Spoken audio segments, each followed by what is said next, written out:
What do you do when you and your family's safety is threatened in the middle of the night? Let's talk about what Travis Rudolph did.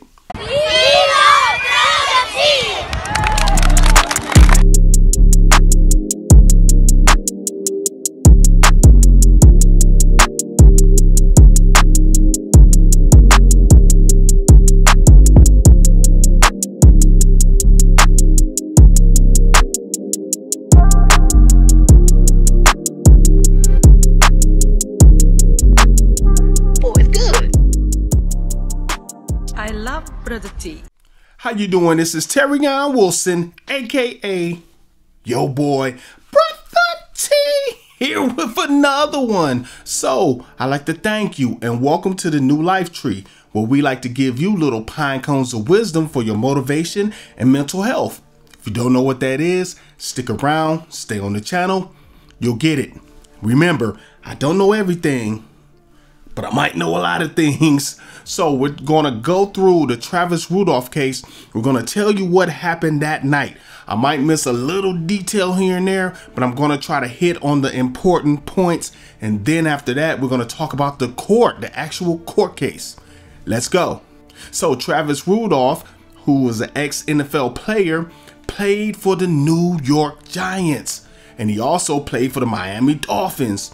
When he was on the practice squad for the Dolphins, he hurt himself right before the season began. He was in the process of rehabbing himself so he can get back into football. At this point, he had a situation where he had an opportunity with the Canadian Football League, the CFL. So Travis Rudolph heads to Miami to rehab himself. At that time, he was kicking it with this girl named Dominique Jones. Dominique didn't want him to go to Miami for fear that he would find another woman. That sounds plausible. That sounds plausible, right? So he goes there, he rehabs, he comes back, and him and Dominique is hanging out one day. Some way or another, he ends up out of the house with his brother. At that point, Dominique goes through his phone. Oh boy, we all know when you go looking for stuff, you're gonna find what you're looking for. And yes, she found what she was looking for. So when he came back in, she found some messages from a girl. And they got into a big spat, a big argument, at which time they were calling each other's names. You're gonna excuse my language on this one, but I have to get out a couple of curse words during this situation. I didn't say them, they said them, all right? So she called him a broke bitch. And he called her something, this and that, and he called her bitches as well. So they're going back and forth. Dominique is putting her hands on him. They're going back and forth. Reportedly, he didn't put his hands on her though. So they're going back and forth. They're arguing. He's a broke B, she's a B, and they're going back and forth and back and forth and back and forth. At this point, his brother DJ, he's trying to get in between them. Break it up. They keep going at it over and over and over again. They go back out of the house. She's still hitting on him. According to the neighbor who's a witness, she was hitting him outside as well. And he was just standing there covering himself up, trying not to get hit and trying to get her to stop and get her to leave. At which point she wanted to go back in because she left her Patron bottle. This is important. So as they're on their way back in, Travis notices that DJ locked the door. Open this door, bro, because it got me. Dominique, stop. Who are you calling it, bro? She's putting her hands on him. She took his PlayStation, smashed it, and hit him with the Patron bottle, allegedly. And so they're going back and forth, and she's saying, "You got the right one." Oh, I'm sorry. You got the wrong one. Talking about herself. She also said, "I'm going to get my brother and his friends to fuck you up." This is all confirmed that this was said. She said this over and over again. She finally leaves. They thought it was all over. While she's gone, now comes the plot. So she calls her brother, tells her brother that Travis put his hands on her, that he was beating her, he slammed her to the ground, all types of stuff. So she set that up. She also contacted Travis's mother and his sister to tell them that she was going to kill him. This is all important. At that point, she sends out a text to her brother and said, shoot his shit up. Interesting. At that point, the brother sends the text back saying, he's a dead man walking. Let's fast forward. So DJ, Travis, and the mother makes it home, Linda. They're all getting ready for bed. I guess it's about 11, 12 o'clock. 4 people walk up to the door. They're knocking on the door. This is Dominique's brother, Keyshawn.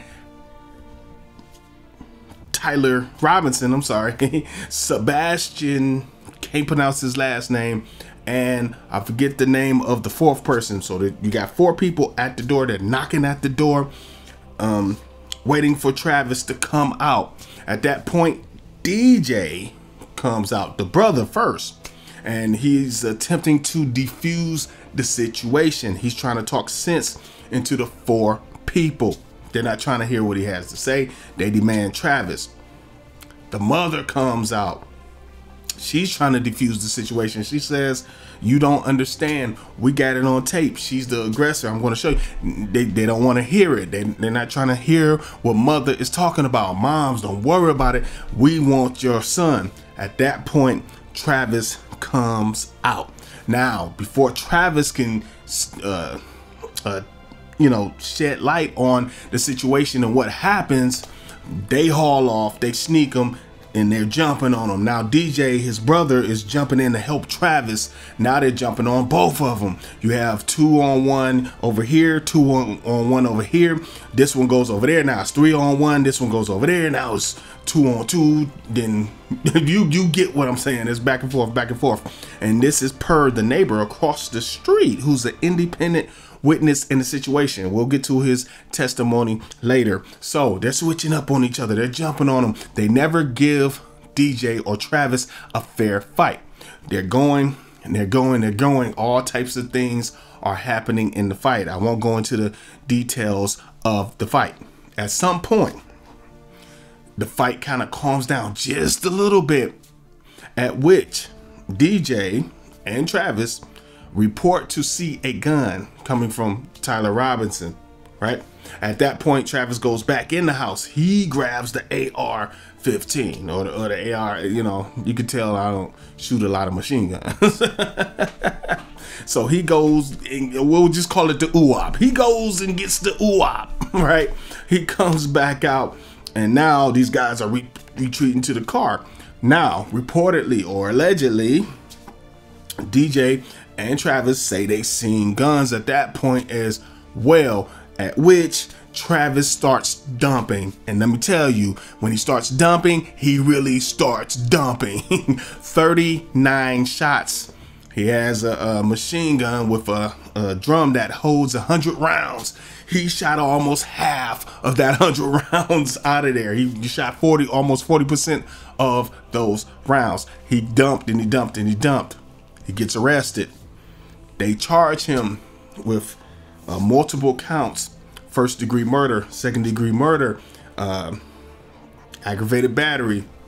So why did he get charged with murder? Because somebody did get, unfortunately, they did get killed, and that would be Sebastian.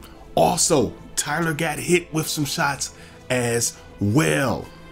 So he hit the car, and he hit the car. He hit the car.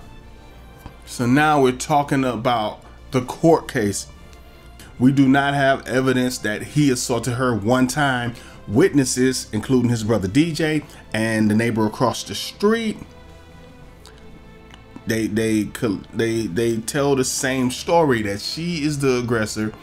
and that he's not doing anything physical to her. So I'm inclined to believe that Dominique was the aggressor from the get-go. Now, I can't speak for anybody else, but if 4 people approach my home, 4 guys, they knock on the door, whether they're asking for me or anybody else in the house, I'm immediately taking that as a threat. Now, I can't speak for anybody else, but if 4 people come to my house, even if I know them, after 12 midnight, they're asking for me or somebody else in the house, I'm immediately putting up my radar. My antennas are going up. What the heck are you doing here? Especially after a confrontation from earlier. I'm already on alert, you know, just to let you know. All right, now this next part is going to be my opinion on the trial. Your man Brotha T watched hour after hour of the trial. That's right, I watched every single day of the trial. Well, I watched replays, but I actually watched the trial from beginning to end. I watched every witness, even the boring expert witnesses. I watched almost every moment of the case, so I can speak on the case pretty well, you know. One thing I've noticed is that the prosecution and the investigating officers, they didn't do a lot of you know, a lot of investigation. They didn't do a lot of you know, finding of what happened that night. They more concentrated on what Travis did, right? They didn't look around and say, okay, well, let's see what actually happened this day. The lead detective, I think her last name was Vanderline or something like that. They said that, or it was stated by Travis's lawyer, that she gave him a 10-minute interview, and that's it. all the way from when it happened up until the trial. Now, it happened in 2021. The trial is 2023. She only talked to the situation, the person that the situation was centered around. She only talked to him for 10 minutes. That makes no sense for an investigator to do that unless they just thought they had their man. This is my opinion. She had her man. Okay, case is over with, right? Let's just find the evidence backing our arrest, you know, so we can charge him. She didn't do a whole investigation, and it was clear because we know for a fact Tyler Robinson really had a gun. He admitted to it. He admitted to you know, trying to hide the gun after he got shot. All types of stuff. So we know for a fact he had a gun. That alone, the investigation was, in my opinion, it was lazy. The 4 guys, they drove in the shot up car, and the brother, Dominique's brother, Keyshawn, he calls 911, even though the hospital was around the corner. He knows the neighborhood, at least as far as I know. He knows the neighborhood, so he should 100% know that there's a hospital nearby. Why did he call 911 instead of going to the hospital? Once again, this is my opinion. They were probably stashing the weapons. They were probably getting evidence out the way so the police wouldn't know that they went to that house to do certain things, but it just didn't happen. They went there looking for trouble, and they found it. Except they didn't find the kind of trouble they wanted. They found the kind of trouble that they had to try to get away from. When you go out looking for trouble, you are going to find it, is the point. So we know for a fact Tyler had a gun. Also, it's allegedly Sebastian might have had a weapon as well. That the evidence for that really didn't come out to be it wasn't solid evidence, so we have to say he allegedly had one. We know for a fact Tyler had one. He also testified that he had one, so that we're going to take as a for sure. Another thing that I noticed, at least with the states, with the prosecutor and the prosecuting attorneys there, is that they had the worst witnesses on the face of the planet. They used the 3 people, well, it'll be 4 people if you count Dominique. They used the 4 people involved in going over there to try to set Travis up. They used Dominique, they used Keyshawn, they used Tyler, and I don't know why I can't remember the other guy's name. So they used them as witnesses, and they were the worst witnesses on the face of the planet. First of all, let's talk about the text message that Dominique sent out.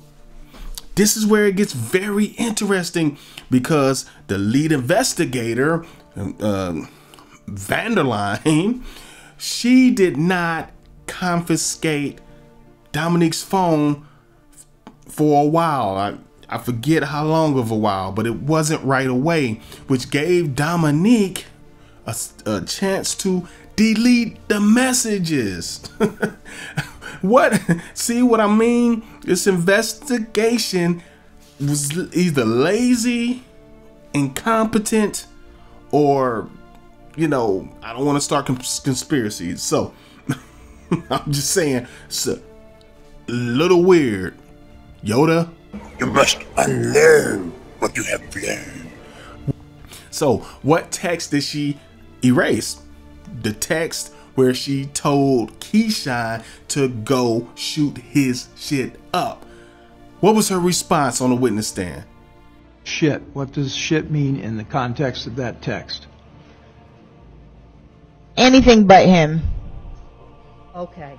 So it could have been his brother? No. It could have been the house? Nothing violent toward a person. It could have been his mother's house, right? I was upset, and my adrenaline was running, and I said something that I didn't mean. That's the bottom line of that. I didn't mean for my brothers to do any of that. That's why when my brother left the house, he did not have a firearm on him. People say things when they're upset that they don't mean all the time, but since the situation has happened, it obviously blew up 20 times more. But I didn't necessarily mean for anything to happen to Travis, his family, his house, or anything. It was like my second home. Dominique, is that your answer? Is that your final answer? That's your final answer. Maury? A lie detector determined that was a lie. Yo, you know, that alone should have tipped off the investigators that something is not quite right with this case. So, what other messages did they see? Well, no, I have to get to how they found the messages, right? So they did what you call a forensic, recovery of the phone, where they can go back and pull out stuff that's been deleted. That's how they found it. Yo, these people are a trip. Now, do you get where I'm going when I say that the state they were the worst witnesses in history? Also, let's go to Tyler. So Tyler, what was his involvement in the case? Did he actually point guns at Travis and DJ, or did he not? Allegedly, he had the gun in his pocket during the altercations. He didn't put the gun in his pocket, and he said on the stand that he forgot the gun was in his pocket. Don't do drugs. If you're doing it, stop it. Get some help. Yeah, look, I'm trying not to laugh because it's serious, but man, I remember, I can feel if I have a quarter in my pocket, okay? So, guns aren't light. Boy, Maury. A lie detector determined that was a lie.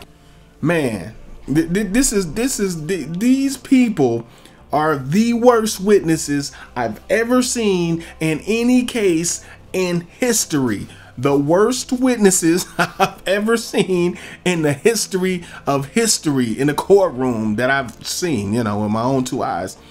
What else were they doing? The witnesses, all 4 of those witnesses, the people that were involved that night, they were being belligerent with the defense attorneys.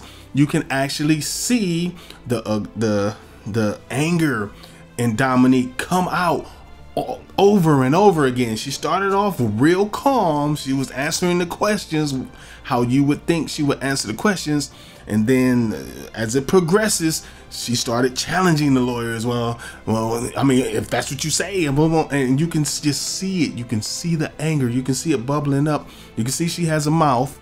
You can see it all come out.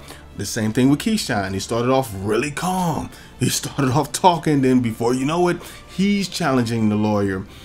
Tyler, he was, it was strange because he probably did the best out of those witnesses, but he still was terrible. And he was saying that he really didn't want to talk, but he had to, which tells me that I'm just guessing here. I don't know this for a fact, but they might have got immunity, but forced to testify. You get what I'm saying?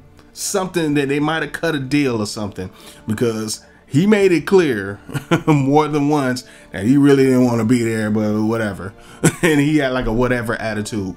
These were the worst witnesses I've ever seen in the history of witnesses. And I'll keep saying it until I'm blue in the face. I'm going to get to the prosecuting attorneys in a minute.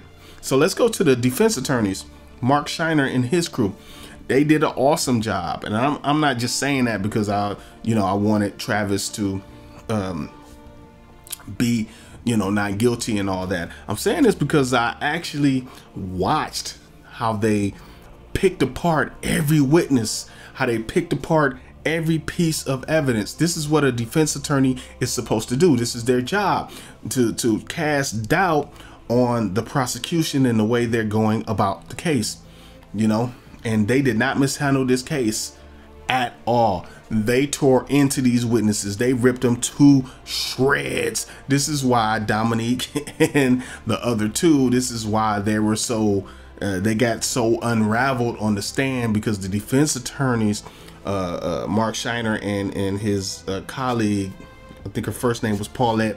I mean, they just tore into these witnesses, and it was fun to watch, and it was a lesson as well for me, because I was learning certain things about court procedures. I never really sat in a criminal court before, really, so I've never seen criminal attorneys go at it.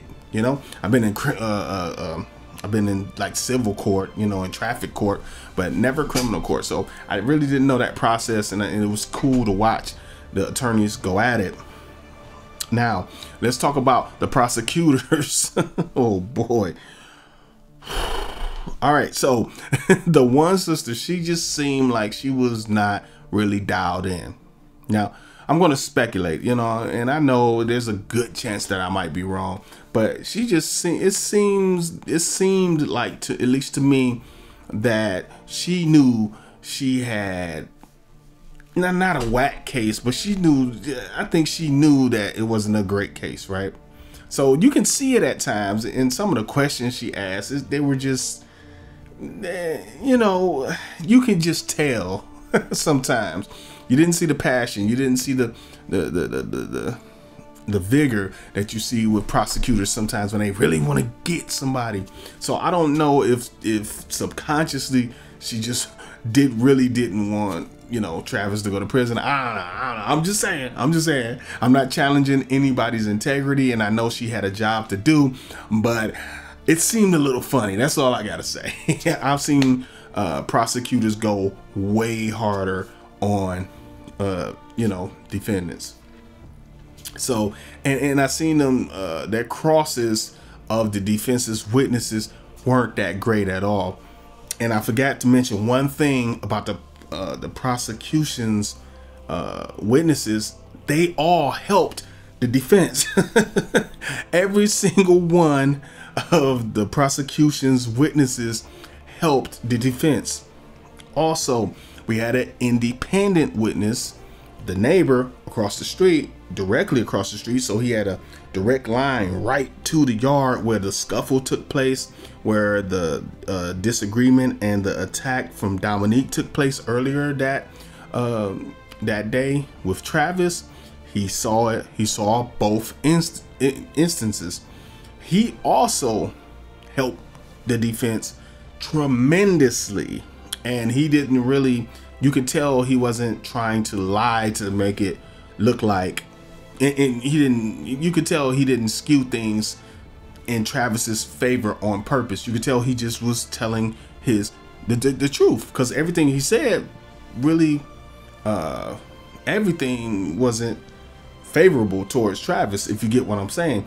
It sounded and it seemed as though he just told what he saw and was truthful about it. He even said at one point that he had to go grab his gun, you know, because things, it was getting like that, right? The fight we're talking about. So, you know, with the defense's witnesses, the rest of the witnesses on the prosecution side were experts and stuff like that. That stuff gets boring. So we're not really going to spend too much time on that. Now, the defense's witnesses were basically, we had a bunch of witnesses for the defense as well, but the main witnesses were DJ, which is, you know, Travis's brother, the mother, which is Linda, and Travis himself. Those were the three main witnesses. One thing I forgot to mention, very tragic, is that they lost their father a couple of years before that incident, right? So the father got shot near either the neck or the head, and they had to take him off life support. The reason why that's important is because the mother, upon the situation happening with the four young men, she repeated over and over again that she had just lost her husband, and she didn't want to lose her boys. So that becomes important, and that's an important piece also, in my opinion, in which Travis, or why Travis had the assault rifle in the first place. They're trying to protect the house. It makes sense. Makes sense. So the defense's witnesses absolutely 100% mopped the floor with not only the prosecution's witnesses, but also the prosecutors. The prosecutors, as they were crossing each member of the family, they could not poke holes in the story. You could tell that the story was not rehearsed. One telltale sign that you know that a story's rehearsed is people tell the same story almost identically, right? When they do that, you know that they got together and rehearsed it. It's human nature to see things from a different perspective, even if you experience the same experience. So when you get to those little things, those little details, different people are going to tell the details, the small details, different, and they'll get the big details correct. You can do it. They've done studies on this and everything. This is absolutely 100% true. One thing I noticed, and keep in mind that Travis was separated from the family for a long time. And one thing I noticed on the witness stand is that DJ, when he told the story, he had parts in his story that he just didn't know. He would ask him, well, what about this? Well, I don't know. When you saw Linda come up, she would fill the hole in for DJ. When Travis came up, he would fill the holes in the other two stories, and it just came together, and it just appeared as though they were telling the truth. Now, the only thing I will speculate and say that they probably added right there, because it's a self-defense case, that was his defense to it, and I think they would say something like, hey, they kept saying that, you know, they're going to F us up and kill us, right? I think they added the kill part on the end just to emphasize that they were trying to kill him. And the reason why I say that is because all three of them said it the same exact way. And they kept saying every time that they said the four men talked to them or said something to them, they added, and they were going to kill us at the end. And they were going to so that seemed a little redundant. As a juror, I would have been like, okay, yeah, y'all doing that a little too much. We get it. They might have even said it once, but they kept saying it over and over and over again. So, but everything else seemed to be lining up, and their stories seemed to corroborate what the other one was saying, and they weren't always flattering, right? There were parts in the story where they had to make themselves not look as flattering. which was interesting. And that's another sign that somebody might be telling the truth, because who wants to embarrass themselves or tell a story that's going to embarrass them? Sometimes when people get on the stand, or when they're faced with a situation where they have to tell a story, they'll take the parts out that make them look bad. And they didn't seem to do that, which, you know, I appreciate it. Now, one other thing that I'm going to say is that the prosecutors did the worst job of cross-examination I ever seen on the main witness out of all of the witnesses, which is Travis. This sister did the poorest job I ever seen in the cross. Now you get my theory of, did she sabotage herself? Maybe consciously, maybe unconsciously, or subconsciously. I don't know.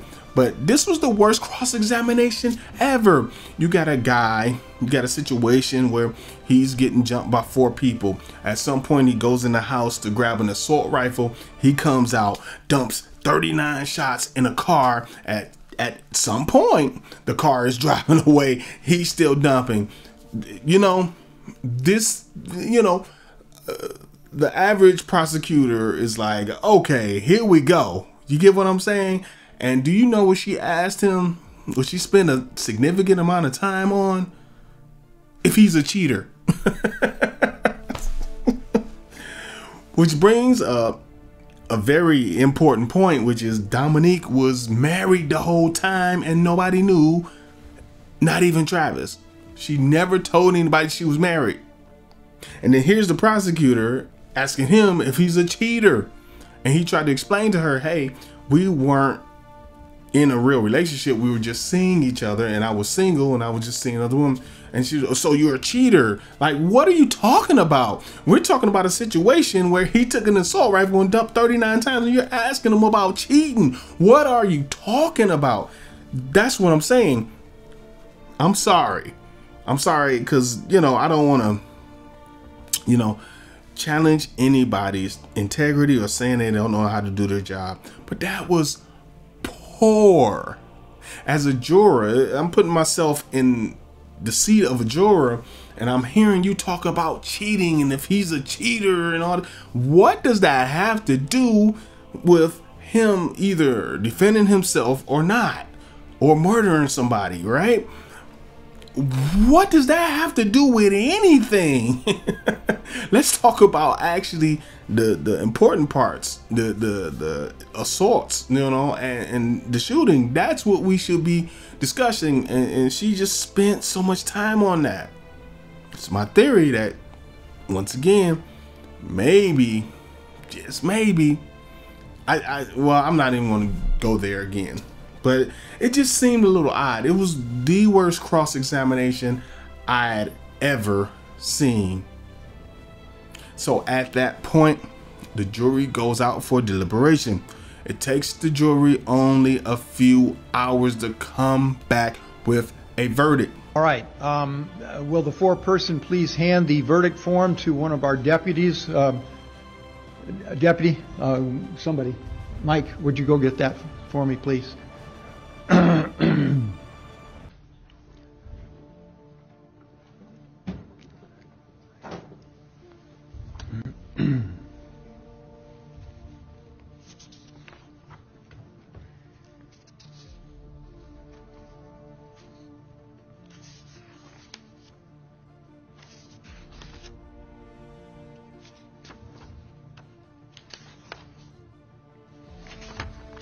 Would you publish the verdict, please? In the Circuit Court of the 15th Judicial Circuit, Criminal Division, in and for Palm Beach County, Florida, case number 21 CF 002938 A and B, Division W, State of Florida versus Travis Rudolph. Defendant, verdict. We, the jury, find as follows. As to count 1, we find the defendant not guilty. As to count 2, we find the defendant not guilty. As to count 3, we find the defendant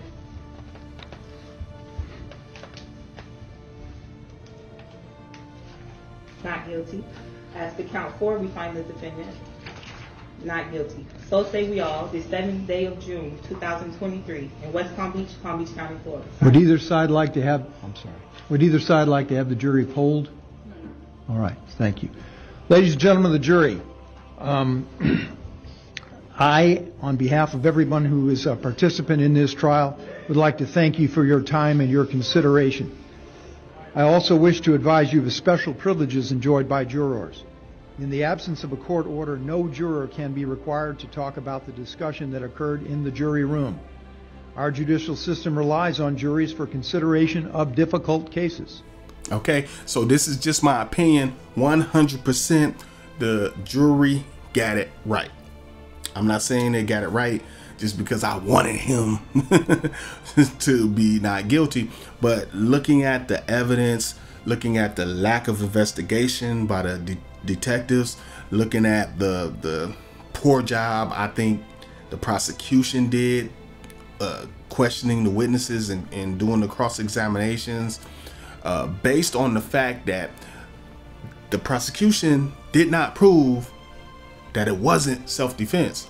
They didn't adequately prove that. I think they came to the proper conclusion, and I could say that based on all the testimony I heard, because I'm telling you, if you go back, and you can go back to the Law and Crime channel on YouTube and listen to these testimonies, I'm telling you, when you go through a few of these testimonies by Dominique, Keyshawn, Tyler, what is the other guy's name? DJ, Linda, and Travis. You listen to those 6 testimonies, and you will say to yourself, man, I'm starting to believe this is self-defense. Because DJ, Linda, and Travis, they were calm on the stand. They never unraveled. No matter what question was asked, no matter how they came at them, the story didn't change. They didn't become unraveled. Unraveling was the first thing Dominique did. Lying, you know, Maury. A lie detector determined that was a lie. Exactly, just lying through everything, and it was ridiculous. So at the end of the day, I think the right verdict was reached, and I'm happy for Travis. I hope you can get out there and rebuild your life and get back to the CFL, NFL, AFL, Arena Football League, whatever you're going to do from this point on. And I wish you luck.